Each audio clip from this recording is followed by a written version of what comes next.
Nouvelle revue de presse, Bretel, nouvelle aussi. Eh bien, l'œil du Sahel a vu. Qu'est-ce que l'œil a vu? L'œil du Sahel a justement vu quelque chose de grand, mais aussi, il faut préciser à travers cette intervention aussi, la force et la bravoure d'un policier et d'un homme en tenue, donc en service dans la région de l'extrême nord. Son nom ce matin est connu, c'est Ladé Eli, cet inspecteur de police qui a, par le flair, qui a reconnu aux éléments des forces de défense et de sécurité, et pu interpeller les kamikazes dans la ville de Moura, dans la région de l'extrême nord Cameroun. Cet attentat qui fait donc suite à ces éléments survenus dans cette localité. Le journal L'Œil du Sahel nous dit quand même ce matin qu'un attentat est donc survenu dans cette zone, en indiquant clairement que cette double attaque dans la région de l'extrême nord Cameroun a fait état pour l'instant de 5 morts. Le bilan qui a donc été ainsi limité par la bravoure d'un policier qui aura au cours de cette opération perdu bien entendu la vie. On parle de l'inspecteur Ladé Eli qui a anéanti les objectifs des kamikazes dont aucun doute ne subsiste sur leur véritable intention, frapper le marché de Moura qui est de plus en plus le dernier jour avant la célébration de la fête du mouton. Ce sera donc le jeudi prochain. L'inspecteur de police en service au commissariat de sécurité publique de la ville de Moura, par son intuition, a donc eu l'occasion d'interpeller afin de limiter bien sûr les dégâts. On parle de manière un peu plus accrue dans le cadre de cette publication ce matin pour indiquer clairement que ces kamikazes rentraient ainsi dans la ville et que s'ils réussissaient donc à traverser, beaucoup d'effets devaient donc se produire. Ce qui permet également au journal de penser ce matin et de parler de l'armée qui a pris de nouvelles mesures pour neutraliser les incursions de la secte avec la recrudescence de ces attaques de côté de Boko Haram. Et puis aux commandes depuis quelque temps installées tout récemment par le ministre en charge de la défense au Cameroun, Edgar Alain Bengo, est allé installer les différents généraux qui ont donc pour bénéficier du décret du président de la République, son Excellence Paul Biya, chef de l'État, chef des armées, le général Kodi aux commandes, Jacob, de la 4e région militaire. Il a reçu l'instruction d'éradiquer Boko Haram dans la région de l'extrême nord Cameroun, également parlant de Garoua, confirmé dans ses fonctions de commandant de la région militaire interarmée numéro 3. Il a été installé le 16 septembre 2015 dernier. Le général John Kep, lui, il reçoit donc le fanion des mains du ministre délégué à la présidence de la République chargé de la défense. C'était donc dans la ville de Garoua. On va parler également dans ce même journal ce qui va changer au niveau des magistrats municipaux à la faveur donc du décret signé par le président de la République. On reste dans la même information pour parler de l'après Kolofata. Le journal Le Messager fait quand même bien ce matin dénoncer tous ces différents crimes survenus dans quelques villes de la région de l'extrême nord Cameroun. Après Moura, c'est après Kolofata, désormais c'est Moura. Il a fait un peu un bilan, on ne peut plus exhaustif, en s'arrêtant sur les principales villes de cette localité qui sont citées ce matin dans les colonnes du journal. Il parle de Fotokol, parlant de Kerawa, de Maroua. Cette dernière ville avait un bilan assez important que l'on retrouve dans les colonnes du journal. Un bilan qui fait pour l'instant plus de 70 morts et une centaine de blessés. Le cas des villes, au moins 5 morts et autant de blessés dans une attaque, celle qui a eu lieu hier dimanche dans un poste de sécurité à la périphérie de cette ville de la région de l'extrême nord du Cameroun.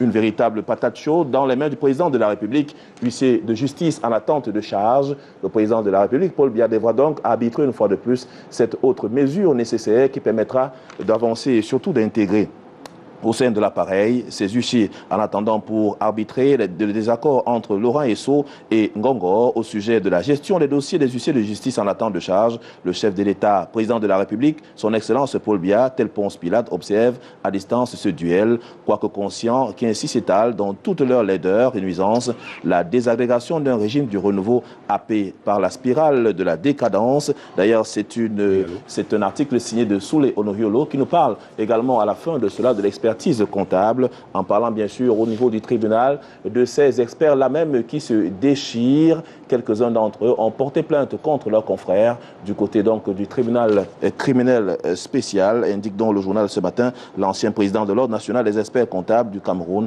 poursuit 3 collègues, c'est donc en justice.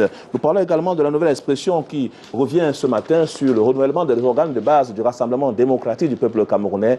Les prescriptions du chef de l'État, président de ce parti-là, sont claires. On remarque quand même qu'il y a des ministres qui sont donc dans le gouvernement de la République qui ne pourront pas prendre part à ce renouvellement renouvellement des organes de base. Paul Biya a retenu qu'une dizaine de membres de son gouvernement dans l'équipe qui va superviser les élections consacrées au renouvellement des bureaux des organes de son parti, des omissions qui parlent d'elles-mêmes ce matin, avec quelques interrogations sur des membres non, qui participent, quelques cas du RDPC qui disent quand même que ça devient de plus en plus difficile au sein de l'appareil gouvernemental avec le président de la République qui choisit seulement 10 personnes, donc 10 membres du gouvernement, sur un gouvernement qui compte pratiquement 70 membres, donc, et même des ministres assimilés. Si le président ne retient qu'une dizaine de membres pour aller superviser les élections à travers le pays, il faut le dire qu'il y a vraiment un problème parce que l'abondance des acteurs sur le terrain n'a jamais été un problème pour le RDPC, déclare un cadre donc de ce parti. D'ailleurs, on pourra lire dans les colonnes de ce journal la liste même des membres du Rassemblement démocratique du peuple camerounais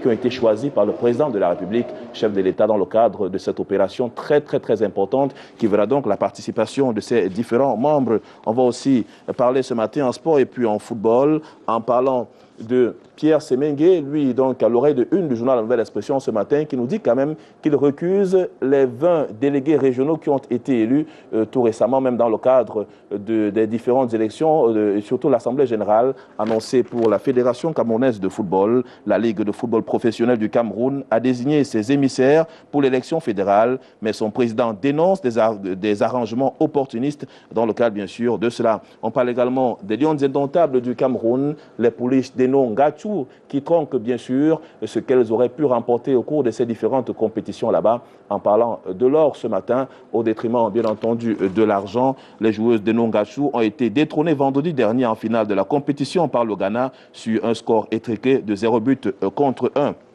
Autre chose aussi à retenir dans le cadre de ce journal, c'est donc la sortie du professeur Joseph Owona, le président du comité de normalisation du football camerounais, qui dit clairement que Abdourahmane, lui aussi, a donc le droit d'être candidat dans le cadre de ces élections. Il a le droit d'être à la Chambre et au TEAS en attendant les décisions du comité national olympique et sportif du Cameroun et du tribunal arbitral du sport. Le patron de la FECAFOOT, Sedi Serin, est prêt à répliquer dans le cadre de ces différentes élections. La météo annonce ce matin au niveau de la Fédération camerounaise de football en restant dans le sport, en parlant de Céline Eko, elle, c'est la présidente engagée donc dans ces élections-là, qui dit déjà qu'elle commence à obtenir le soutien de ces différents délégués de la région, donc notamment dans le Grand Nord. À peine sa candidature déposée vendredi en fin de journée, qu'elle reçoit déjà le soutien des délégués de l'ensemble du pays. Céline Eko en pole position, annonce le journal ce matin, une femme travailleuse, infatigable au service du sport et particulièrement du football. Autre élément qu'on peut retenir ce matin, c'est quelques maires de communes d'arrondissement qui saluent la décision prise par le président de la République, son Excellence Paul Biya, afin d'attribuer des salaires aux élus locaux. Ces salaires qui sont fixés ce matin, donc les salaires bruts pour les maires, les adjoints aux maires et même les délégués du gouvernement. Pour le cas du maire de la commune de Ngoumou, Antoine Amier Assou, qui dit que c'est une injustice qui a été réparée par le président de la République, son Excellence Paul Biya. Et puis on parlera également du droit d'auteur et des droits voisins au Cameroun, ça c'est en culture. François Misengo est donc conduit à la tête de ce comité ad hoc qui a été mis en place par Madame la ministre en charge de la culture et des arts au Cameroun. Et il va donc devoir conduire ces différentes répartitions pour une meilleure assise. Amatoutoumou a donc installé le comité. C'était donc le 18 septembre 2015 à Yaoundé pour la distribution de ce fait. D'autres maires, à l'instar de Célestine Ketcha-Courtes, le maire de Baganté, qui dit donc merci au président de la République pour les élus locaux et les autorités traditionnelles. On va également parler ce matin de ces retraits des passeports qui a été ordonné d'après quelques sources et d'informations contenues dans le journal de Dieudonné Vin, la météo ce matin, qui nous dit quand même que des instructions ont été données le week-end dernier entre samedi et dimanche, suite donc à des affaires qui sont pendantes et qui doivent même être revues au niveau tribunal criminel spécial. Quelques personnalités ont donc vu le passeport ainsi être retiré. Ces personnalités sont publiées ce matin dans les colonnes de ce journal. Et puis la détente libre, ce journal choisit de nous donner un chiffre en disant ce matin qu'il y a 11 passeports qui ont été retirés entre samedi et dimanche entre les mains des différents directeurs généraux des entreprises publiques et même membres du gouvernement. Les noms sont cités ce matin, même les figures de ces personnes qui sont concernées par cette mesure ou alors par cette instruction prise par le président de la République, son Excellence Paul Biya. Parmi les personnes visées, d'autres sont encore également, nous annonce ce matin Alain Dido, notre confrère dans ce journal, qui fait état des conditions dans lesquelles ces passeports ont été retirés pour ces personnalités-là, pour voir ainsi des enquêtes enquêtes qui seront menées. On dit c'est presque dans le journal. On évoque d'ailleurs le retrait puis la remise du passeport, interdiction de sortie du pays, renouvellement de confiance, promotion et puis arrestation. C'est le style du président de la République. Et puis juste à côté, on aura l'occasion de revoir un peu un article qui traite des litiges fonciers dans la région du littoral, notamment ici même à Douala. Le cas de quelques personnes qui sont donc condamnées par les tribunaux dans la vente illicite des terres du côté de Yassa. Un cas patent est évoqué ce matin dans les colonnes de ce journal. On évoque clairement qu'il s'agissait ici pour la justice camerounaise de faire un peu, de rétablir l'équilibre. La justice rétablit Gabriel Foucault dans ses droits et condamne à 6 mois d'emprisonnement ferme Samuel Moussongo, reconnu coupable d'atteinte à la propriété foncière, conformément à l'article 74 du Code pénal, alinéa 2 de la loi 80/22 du 14 juillet 1980. Nous poursuivons avec la météo, avec le journal L'Anecdote qui parle ce matin de la justice au Cameroun. L'anecdote a donc choisi de donner la parole au ministre camerounais, ministre d'État, ministre de la Justice, Laurent Esso, qui s'exprime sur les conditions carcérales dans notre pays et sur la place prépondérante qu'a la justice et qui est rendue en faveur de l'ensemble des Camerounais. Il s'exprime même d'ailleurs sur les mesures qui sont prises pour améliorer les conditions de vie des détenus au Cameroun, en parlant bien sûr de ces prisons qui ont été ainsi construites pour notre pays. Il dit clairement, dans le cadre des 88 prisons créées, 70 sont ouvertes. Comment se fait-il, la répartition se fait au sein de ces centres de détention? Il faut d'abord dire que d'après le ministre, les personnes en cours de jugement sont détenues dans les prisons du ressort de juridiction saisie après condamnation devenue définitive. Des transferts peuvent être faits dans des prisons des moins peuplées à l'initiative de l'autorité pénitentiaire. Il indique également quelque part que pour les personnes détenues à titre provisoire, l'administration pénitentiaire, chaque fois qu'elle requiert, prend des dispositions pour présenter devant le juge d'instruction ou devant les juridictions qui connaissent l'affaire. Et puis le ministre est clair ce matin, il dit au Cameroun, il n'y a pas de violation des droits des détenus dans notre pays parce que ces personnes qui sont rattrapées par la justice reçoivent les visites des membres de leur famille, de leurs avocats, de leurs proches. Donc, raison pour laquelle il faut penser que dans notre pays, les droits des détenus ne sont pas violés. Il est clair dans cette sortie qu'il fait ce matin. On va également parler, avant de sortir de cette revue de presse, du mea culpa de Tiengan à Ama-Tutu Mouna. Nous annonce donc ce journal ce matin à la faveur donc de la rencontre, de cette audience qui a été accordée par Madame la ministre en charge de la Culture au président du SINAPROM, le syndicat national des professionnels de la musique, et son président Raymond Tiengan. À l'issue donc de ces différentes initiatives, il est question de revoir un peu plus clair dans la gestion du droit d'auteur. C'était le mardi 15 septembre 2015 dernier au menu des échanges. La question autour de la grève de la faim liée au droit d'auteur, la mise à plat des querelles et l'emprunt de la même vision. C'est donc un article signé de Marcis Tchabak, donc à la page 9 de ce journal. Et toujours dans cette même veine, les artistes musiciens disent bien sûr merci au président de la République pour cette répartition qui va donc permettre à ceux-là même de pouvoir rentrer en possession de quelques fonds, quelques moyens nécessaires pour accompagner donc à l'aube de cette rentrée scolaire leurs différentes familles. Dans un instant, nous sortons donc de cette revue de presse en parlant de Kalara. Kalara qui va évoquer ce matin quelques points importants, notamment le TPG des Bolova qui enfin sera devant les juridictions compétentes au Cameroun à la faveur de cette mesure qui a été prise. Le dossier a été rouvert, c'était il y a quelques jours de cela. Aujourd'hui, on pense bien entendu que ce dossier ouvert va permettre d'avoir des éclaircies sur la gestion du TPG qui est enfin mise ainsi devant les juridictions compétentes après une hésitation de plus d'1 an du TCS et qui rouvre le dossier magistrats et militaires, toujours épargné par la justice et puis autre interpellation quand même. C'est Jean-Marc Bibi Coco depuis quelque temps qui a donc été ainsi mis aux arrêts par l'appui du sous-préfet. Et on indique ce matin dans ce journal que le président de la centrale syndicale du secteur public et le point focal du réseau d'organisation de la société civile, la dynamique citoyenne, est en cellule depuis le 15 septembre 2015 avec d'autres membres de ce réseau. Mesdames, Messieurs, merci infiniment d'avoir suivi cette revue de presse en direct de Douala. Nous allons poursuivre du côté de la capitale politique du Cameroun avec notre confrère, notre collègue Harley Debo-Andébé qui nous fera part de cette pluie de journaux donc tombés du côté de la rédaction de la coordination de Yaoundé pour la capitale politique du Cameroun. Bonjour Debo-Andébé, avec l'appui de Jason Black, nous vous souhaitons la bienvenue ce matin.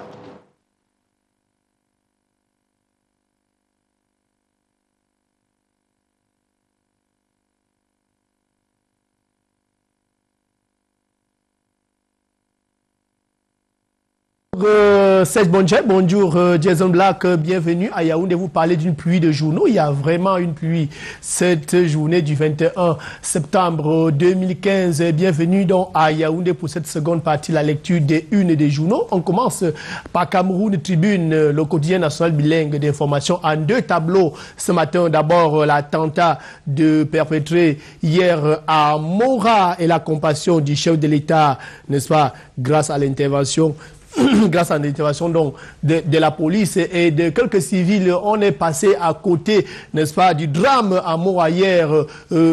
Cameroun Tribune revient donc sur cet attentat perpétré donc à Mora qui a fait 5 morts et un article qui revient de long en large sur ce drame et sur ce drame qui a été évité du côté du Mayo Sava à Mora. Le deuxième tableau de Cameroun Tribune ce matin présente les chefs de police d'Afrique centrale en ordre de bataille face à un ennemi commun, la criminalité transfrontalière. Ils étaient en réunion la semaine dernière à une réunion pour l'adoption d'une stratégie commune. On lit pour sortir du quotidien national bilingue d'information l'interview du ministre délégué à la présidence chargée de la défense, Edgar Alain Bengo, qui faisait cette sortie, n'est-ce pas, et une mise en garde au sujet du détournement de la prime des soldats. Priver les soldats de leurs droits est un acte de trahison, dixit donc Edgar Alain Bengo. Autre mise en garde, celle du secrétaire d'État à la défense chargé de la gendarmerie, Jean-Baptiste Bokam, ne veut plus entendre que les forces de défense ont fait grève pour de l'argent. Déclaration musclée, le ton était très sévère vendredi dernier à l'occasion de la cérémonie de fin de stage à 366 gendarmes. La gendarmerie qui vient justement de mener une opération coup de poing à l'Est, c'est en lire en petit une de mutation bien évidemment, tuant 15 coupeurs de route, opération menée par le groupement polyvalent d'intervention de ce corps là-bas à Garoua-Boulaye. L'actualité à mutation, c'est également la déchirure au sein du bureau du Conseil national de la jeunesse, la pomme de discorde. 30 millions de francs CFA. Accusé de détournement de fonds publics, le président Afessi Mbafor a été déchu de ses fonctions samedi dernier au cours d'une assemblée générale extraordinaire. Et puis, on va sortir de mutation qui suit de près Jean-Marc Bikoko en garde à vue administrative. Il a donc été suivi par Maurice Kamto. Maurice Kamto qui a rendu une visite, autant pour moi, une visite à Jean-Marc Bikoko là-bas au GMI. Et mutation a suivi cette visite, bien évidemment. Et on parle de l'arrestation de Jean-Marc Bikoko avec émergence. Comment Otto Wilson met en péril la cohésion sociale. Le gouverneur de la région du Centre a été sommé, n'est-ce pas, vendredi dernier par l'Organisation confédérale des travailleurs du Cameroun de libérer inconditionnellement les personnes arrêtées dans le cadre de la journée mondiale de la démocratie. De nombreux groupes de pression menacent de rompre tout dialogue social avec le gouvernement si ces personnes détenues ne sont pas relâchées ce lundi au plus tard. Et on parle de la grande une de émergence qui parle des attaques kamikazes au Cameroun. 11 attentats suicides, déjà plus de 100 morts. Mora, Kolfata, Kirawa, Marwa, Fotokol.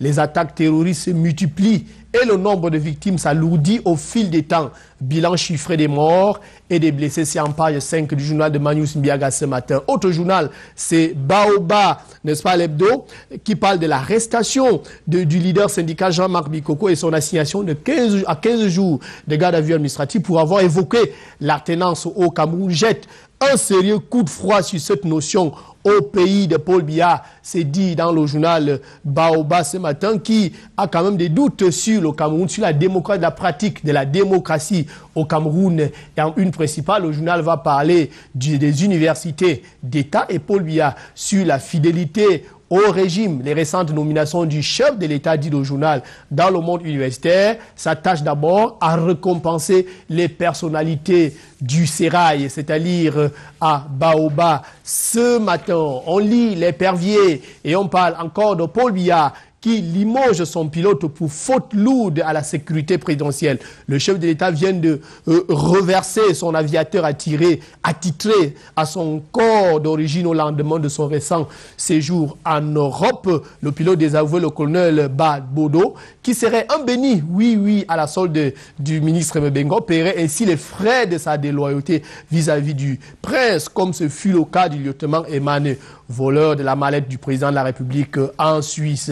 Et on parle encore on lit encore Épervier pour parler de l'actualité, n'est-ce pas, en région, c'est dans la région de la vallée, dans la région du sud, département de la vallée du Nthème, comment les chefs traditionnels de la vallée du Nthème et de l'Anvila veulent frapper Paul Biya. Les autorités traditionnelles issues de ces deux départements de la région du sud viennent d'adresser une correspondance au président de la République pour solliciter un appui financier en vue de lutter contre Boko Haram d'une région à une autre région, n'est-ce pas, sociologique. On va dans la région du Nyon et Foumou pour parler du conseil technique du ministère des Travaux publics qui attendrait un portefeuille ministériel lors du prochain gouvernement, comment il s'appelle, Abada Siméon, en course vers le leadership. On parle encore du président de la République, c'est dans le Renouveau Info. Visite du président Hollande, ne reste pas au pouvoir qui veut, mais celui qui peut. Je remercie le peuple pour la confiance qu'il me donne. Le journal qui revient étrangement sur la visite du président français au Cameroun, n'est-ce pas, et parle de la lutte contre Boko Haram. Bientôt, la paix ira au Cameroun. Le Cameroun et le Nigeria, justement, de commun accord pour sécuriser la sous-région. Ainsi, suivant les retombées économiques, ceci est le fruit de la diplomatie camerounaise. On voit donc que le Renouveau Info revient sur les visites au Cameroun des présidents français et nigérians. La tribune de l'Est parle des élections présidentielles et dit que ces élections auront lieu en 2016. C'est à lire absolument à la page 5 du journal. Ce matin, d'après des sources très proches des cercles du pouvoir, le Cameroun va vers des élections présidentielles anticipées. Celles-ci devraient avoir lieu en 2016 au lieu de 2018 comme initialement prévu. Et voici les raisons des partisans de Paul Biya. À lire dans le journal de Chantal Roger Tuile, nomination à la tête des sociétés d'État. On est au journal sans détour, 7 directeurs généraux dans le viseur du président de la République, alors que la psychose du remaniement ministériel hante les chaumières et le sérail. C'est sur les instances dirigeantes des entreprises publiques et parapubliques que le stylo habit du président de la République pourrait déverser son venin. Des indiscrétions laissent entendre que dans les jours qui viennent, 7 directeurs généraux seront dans le collimateur, soit 5 hommes et 2 femmes. Le soir parle d'un gouvernement. C'est une information de dernière heure. Gouvernement selon le soir, les entrants, les sortants et les mutés. Voici le nouveau gouvernement complet. À lire ce matin au journal de Armand Bianda. Complot à lire dans la primeur de l'Info Plus. Complot Cameroun hier, aujourd'hui et demain. Au-delà de la guerre actuelle contre le terrorisme, le Cameroun a-t-il exorcisé ses propres démons qui somnolent depuis le putsch avorté de 1984? Libération plus pas de l'univers carcéral et des morts en cascade dans nos prisons. Des dizaines de milliers de prisonniers passent des vies à trépas dans les maisons d'arrêt. Dans l'indifférence totale des autorités en charge de l'administration pénitentiaire, le projet de construction de nouvelles prisons tarde à prendre corps, va-t-on lire dans le journal ce matin. Kribi, matin, le journal de la promotion de l'image du département de l'Océan, parle des détails sur tous les emplois qu'offre le port de Kribi. 1800 emplois pour la deuxième phase, 1330 et 29 au cadre pour l'autoroute, 2000 pour les métiers portuaires. C'est à lire également la lutte contre Boko Haram. C'est un deuxième tableau du journal Kribi. Matin, le gouverneur du Sud se déchaîne à Kribi contre Boko Haram. Jules Marcelin Chaga mobilise l'Océan contre la secte islamiste. Des consignes strictes aux écoles de ces curieux religieux, n'est-ce pas, pakistanais qui hantent Campo, c'est-à-dire à la page 5. Le jeune émissaire parle du retour probable, du retour de Samuel Eto'o, pas à l'équipe nationale, mais à la FECAFOOT. De la tanière à la FECAFOOT, Paul Biya pilote le dossier en exclusivité. Le témoignage de Monseigneur Christian Cardinal Toumi, c'est en page 4 du journal Le Nouvel Émissaire ce matin. Après un parcours exceptionnel dans la tanière, l'ancien capitaine des Lions Indomptables va finalement retourner au pays natal pour relever le football en voie de disparition. Paul Biya ne doutera pas une seule seconde pour mettre fin au désordre à la fédération camerounaise de football. Un magazine pour finir cette seconde partie, la lecture de une des journaux. Chap Chap, le magazine People 100% Camer de Big Joe, Joseph Djené, mais en grande une Mani Bella, n'est-ce pas, qui va parler de son dernier single. Dans son dernier single, n'est-ce pas, l'artiste tient à expliquer son dernier single Stop, tout en annonçant un vrai buzz en décembre avec un autre maxi single à lire. Je l'ai dit, l'éditorial de Big Joe, Joseph Djené, le directeur de la publication, en toute simplicité. C'est en page 2 qu'on lira l'éditorial, n'est-ce pas, du directeur de publication. Et puis, en page 6, on regardera en page 6 dans la cuisine interne de ceux qui construisent nos carrières. Jean-Paul Chomdou, en exclusivité, carrière, le conseil audiovisuel de notre carrière frustrée dans un environnement qu'il juge sans opportunité. Les jeunes ont une nouvelle carte au trésor. Carrière est diffusée bien évidemment sur Canal 2. Et puis, vous verrez le poster géant de Sanzi Vianney, n'est-ce pas, au milieu de ce magazine People 100% Camer, Chap Chap, un poster géant à découvrir, non, n'est-ce pas, dans ce magazine. Fin de cette seconde partie, la lecture des unes des journaux. Donnons-nous rendez-vous demain pour la suite, n'est-ce pas, je voulais dire pour la deuxième partie, la lecture des unes des journaux. Et à Douala, on retourne pour la suite de Canal Matin. C'est avec vous.